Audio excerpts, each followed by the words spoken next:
Welcome back to Tuesday. Juicy Tuesday, mga ka-freshness. Ito naman, sabi. Pinagtawanan ka. Kala ko wini-welcome mo si Tuesday. Tuesday. Oy, Tuesday. Hello. Ayan. Ito, galing kay Jim Escalag sa balita. Sabi niya, Don Zulueta, open na makipagbate at makapagtrabaho kay Gretchen Barreto. Why not? Siguro na isa about sobrang tagal na rin naman. And ano may pinag-awayan nila, hindi ko na rin maalala. Wala lang. Microwave, Tungkol lang sa diba? microwave. Ayun, sa sector. shoot na Pantene commercial. Pero alam mo, dyan gumaganda lalo si Don. Ang bait-bait. Napakabait na babae. Iba yung pinaka-idol mo sa showbiz, si Don. Sobra. Kasi nakasama namin na talagang walang kaarte-arte, walang special na pagtingin sa sarili. And Saka napaka-positive sa sarili, sa pagtingin sa lahat ng tao. And natin sa mga nagpaparetoke, pero siya lang yung walang ano, di ba? Pero hindi niya yung tinitake against dun sa mga nagpaparetoke. Ganda-ganda Sinabi lang niya na yun. ayaw niya. Ganun lang. Okay. Diba? Ay nako, sana nga magkasundo na Ay, sila. may ano lang ako, may pahabol akong baon. Ano? Oo. How True, isang radio station sa Toronto, Canada, pinopromote daw yung magiging show ni David Archuleta dito sa TV. O, bakit hindi? Alam mo, kahit Masaya. sa Winnipeg, meron. Talaga? O, yung mga local stations sila doon, meron. To all of you Canadians, thank you. Yes, of course. Uy, maraming nanonood sa atin. Feeling international. Ulitin mo nga. Pero, feeling susugan ko lang direct. Elitista. Kadaling minahal ng mga Pilipino si David Archuleta. Gaani ng kalooban. Pinoy na Pinoy. Alam ka sa fanbase dito kahit sa Venezuela. Oo, mabait siya.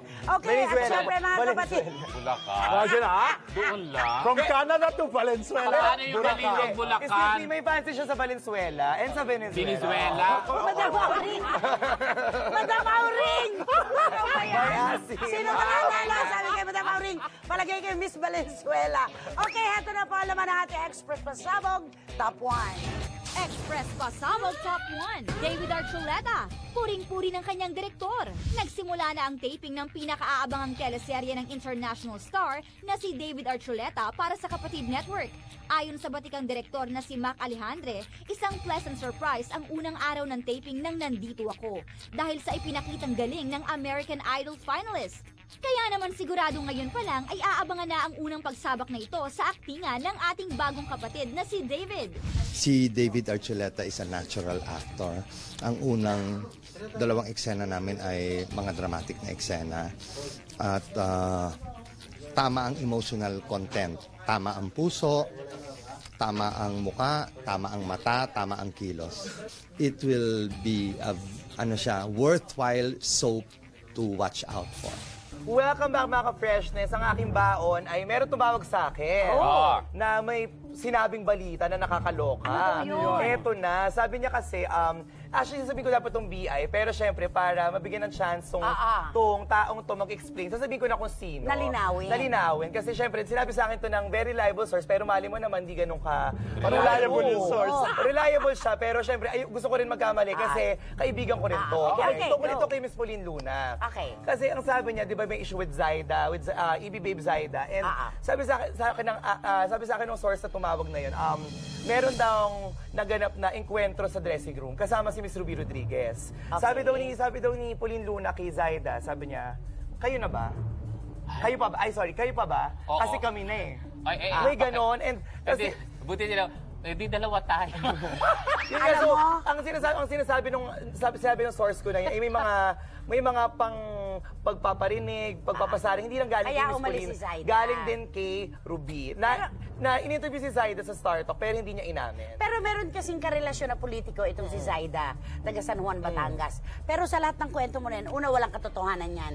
Pero merong papasok na babae Hindi ba yun ang tinatanong sa ko? dressing room. Ala ka na, wala na kayo, kaming dalawa na. Hula mo sino? Niña Jose. Ay, oo nga pala. Ang tawag niya kay Bossing Vic, Marvic. Oo. Kuya Oyo. Kuya Oyo, sabi niya sa paparazzi. Pero kay Bossing Vic, sabi niya talaga, Marvic. Oh! So wait, laban ka si doon. Niña taga Assumption. Assumptionista Si siya. Niña. Hindi kaya si Ninya. Ano? Isa siyang assumptionista. Sama mo.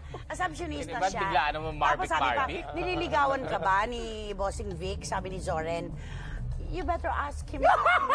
Pero may kilig Pero factor. sa dulo, siya rin na nagsabi na, I can feel it, yes.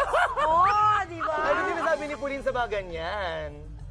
Dead ma lang siya dyan. Okay. Alam mo naman, boxer si Pauline. Naghahanap ng kamatch. Oh! Pero alam niyo, si Pauline pala at saka si Pia Guanyo, kung ano may mga nangyayari, di ba, na issue, ex ni bossing si Pia, tapos si Pauline daw ngayon, sabi nila, friend pa rin kami kahit na ano mangyayari. Kasi what is past is past. Wala Ito na pa yun eh. eh. Oo. So, I think- Ganda ng gano'n. Ano? I think mature naman sila parehas. And si Miss Pia masaya na ngayon. Basta ang maganda, hindi pa umaamin si Bossing Vic at saka si Pauline.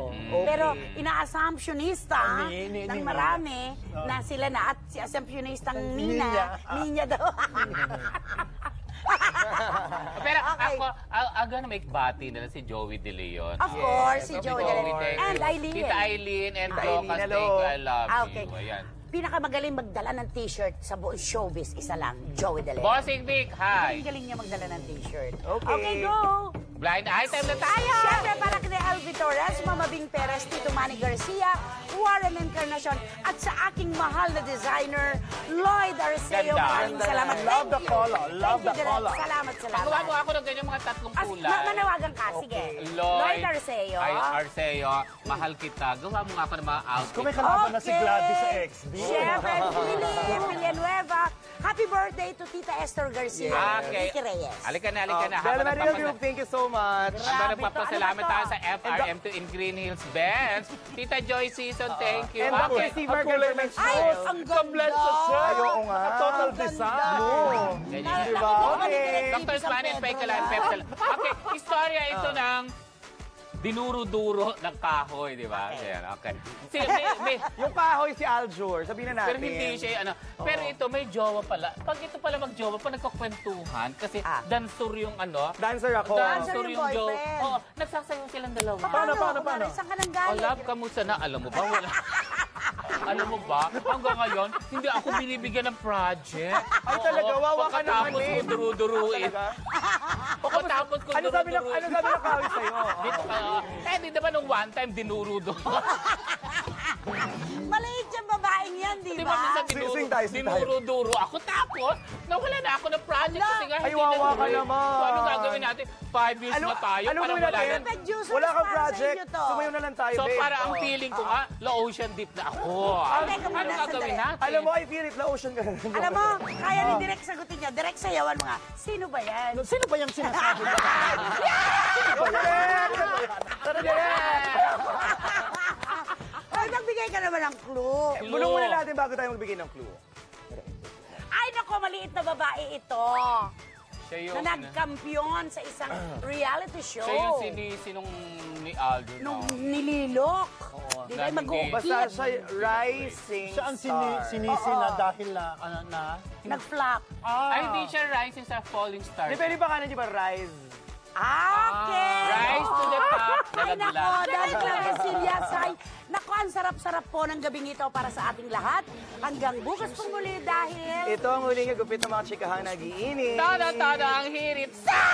Juicy! Maraming